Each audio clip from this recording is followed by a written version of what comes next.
This month marks 1 year since the deadly suicide bombing at Abbey Gate outside Kabul's airport during the final days of the U.S. withdrawal from Afghanistan, killing 13 U.S. service members and more than 170 Afghan civilians.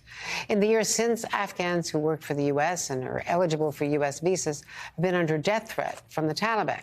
But most are also facing a bureaucratic nightmare to get those visas to get out to the U.S. Here is one family's story.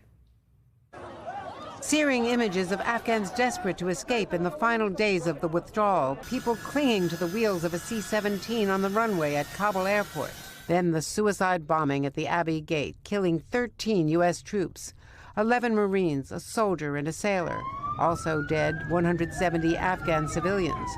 Thousands of Afghans got out, but tens of thousands more who had worked for the U.S. and their families were left behind under Taliban threat. How did you feel when that last plane left and you hadn't gotten you and your family on it? Heartbroken.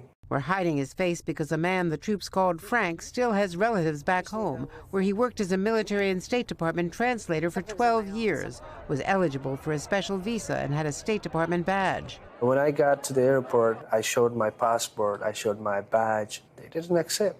They said no. I was so close to burn the badge and just go to the Taliban and tell them that I was doing this, and if you want to kill me now. Frank's former commander says he did a critical job. We relied on him. I had the biggest heart in the world and did everything we asked for him. They're an intelligence officer, they're an operations officer, they're a chief operating officer. They do it all, and the bottom line is you could not accomplish your mission, whether it was military, governmental, or commercial, without them, period. Frank spent 10 months hiding from the Taliban, moving his family from house to house every 3 days, was one of thousands pleading for help. Philip Caruso of No One Left Behind says he still gets dozens of desperate calls every day. People who are telling me that their children are starving to death, that they're on the run, that their family members have been killed or arrested or tortured. One person told me that he was going to sell his kidney so he could try to feed his family for a little while longer while he waited for his visa application to be approved and to be evacuated. One of the mistakes that I made was put all my family at the risk. So if I knew it, I wouldn't stop. You wouldn't have done this again because you put your children at risk. Doing that again would be easy for me because now I feel my family is safe here. But if I anticipated in that 12 years ago, I would never stop. Frank and his family finally arrived in the U.S. last month with no job or benefits, but asking if they could pose in front of the flag. And then I shout on for my kids, guys, we made it.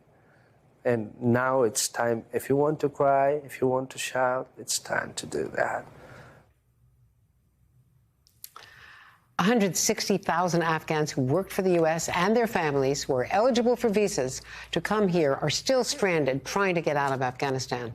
Members of Congress, like Iraq and Afghanistan veteran Congressman Jason Crow of Colorado, are proposing legislation to provide benefits to people like Frank, who provided years of service in conflict zones, arguing that leaving them stranded is not only immoral, it signals others around the world not to provide critical intelligence assistance to the U.S. in future wars.